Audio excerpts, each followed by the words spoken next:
لیکن کیا ہے کہ یہ ہماری زندگی میں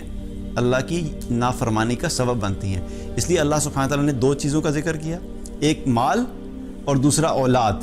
کہ تمہیں اللہ کی یاد سے غافل نہ کریں۔ تو اس لیے ہمیں کیا کرنا ہے کہ ہمیں اس چیز کا خیال رکھنا ہے کہ ہم جب مال کمائیں تو حلال طریقے سے کمائیں، اور وہ مال ہمارا اللہ کی اطاعت کے راستے میں رکاوٹ نہیں ہو۔ اسی طریقے سے ہماری اولاد کی تربیت، اکثر کیا ہوتا ہے ہم جو بات کرتے کہ ہم یہ سب کیوں کر رہے ہوتے ہیں، ہم کہتے ہیں ہم اولاد کو ایک اچھی زندگی دینا چاہتے ہیں، حرام کمایا اولاد کی اچھی زندگی بن جائے، کہ وہ اچھی یونیورسٹی میں پڑھیں گے، اچھے کالجز میں جائیں گے، اچھی گاڑی ہو جائے گی، اچھا گھر ہو جائے گا، لیکن یہ سارا فیڈ کیا ہو رہا ہے؟ حرام طریقے سے۔ تو یاد رکھیے کہ جب بھی انسان حرام طریقے سے اپنی اولاد کو پالے گا اور حرام کا لقمہ اولاد کو کھلائے گا، تو کبھی بھی حرام کے لقمے سے اولاد جو ہے وہ فرما بردار نہیں نکل سکتی۔ اور ایکسپیکٹیشن کیا ہوتی ہے کہ ہماری اولاد جو ولی اللہ نکلے، پھر ساری زندگی ان کو نہ یہ خیال کیا کہ حلال تھا کہ حرام جو نے کھلایا ہے، لیکن جب بڑے ہو کے نکلے تو کیا ہو، اللہ کے ولی بن کے نکلے۔ تو ایک اسٹیٹمنٹ ہے، کیا کہتے ہیں، گاربیج ان گاربیج آؤٹ، کہ جب آپ جب گندگی اندر ڈالیں گے تو گندگی ہی باہر نکلے گی۔ تو اگر آپ ساری زندگی اپنی اولاد کو اللہ کی نافرمانی کر کے ہم کھلا رہے ہیں، اللہ کی نافرمانی کر کے اپنی اولاد کی خواہشات کو پورا کریں اس وجہ سے کہ ہماری اولاد ہم سے راضی ہو جائے، خوش ہو جائے اور ان کی زندگیاں سنور جائیں، تو یاد رکھیے کہ اللہ کی نافرمانی کر کے کوئی انسان بھی دنیا میں خوشحال اور مطمئن زندگی نہیں گزار سکتا۔ اس کی زندگی میں کبھی بھی خوشحالی نہیں آئے گی۔ اللہ کی فرما برداری کریں، وقتی طور پہ تھوڑا مشکل ہوتا ہے، کہیں پہ ڈیسیژنز آپ کو ٹف لینے پڑتے ہیں، لیکن ہم نے اللہ کی نافرمانی نہیں کرنی، کیونکہ اللہ سبحانہ تعالیٰ نے کیا فرمایا کہ جو کوئی بھی ایسا کرے گا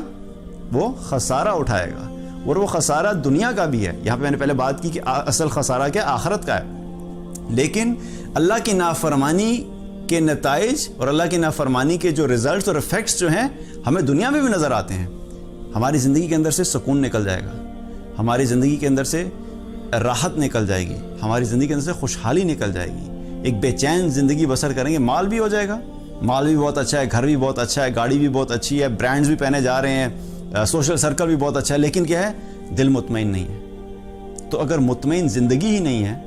تو وہ ساری چیزیں کیا ہوتی ہیں، بے معنی ہو جاتی ہیں۔ اس لیے ہمیں کیا کرنا ہے کہ ہمیں اپنے آپ کو بار بار ریمائنڈ کرانا ہے کہ ہم نے زندگی میں جو بھی کام کرنا ہے، مال کمانا ہے تو حلال طریقے سے کمانا ہے، اور حلال طریقے سے کمانے میں بھی ہم نے ایک حد سے زیادہ نہیں جاننا ہے کہ وہ ہمارے اور اللہ کی اطاعت کے درمیان کیا ہو، وہ رکاوٹ بنے۔ ہم نے اللہ کی نافرمانی مال کے چکر میں کبھی نہیں کرنی۔ نماز کا وقت ہے تو نماز پڑھیں گے، جب کہیں پہ سچ بول کے سیل کرنا اور جھوٹ بول کے سیل کرنے کا آپشن ہے تو ہم نے کیا کرنا ہے، سچ بول کے سیل کرنی ہے، ہمیشہ سچ بولنا ہے، ہمیشہ آنیسٹی سے کام کرنا ہے، اور ساتھ ساتھ اللہ کی باقی چیزوں کو بھی جو اللہ تعالیٰ نے ہم پہ فرض کی ہیں ان کو ساتھ لے کے چلنا ہے۔ اور اسی طریقے سے ہماری اولاد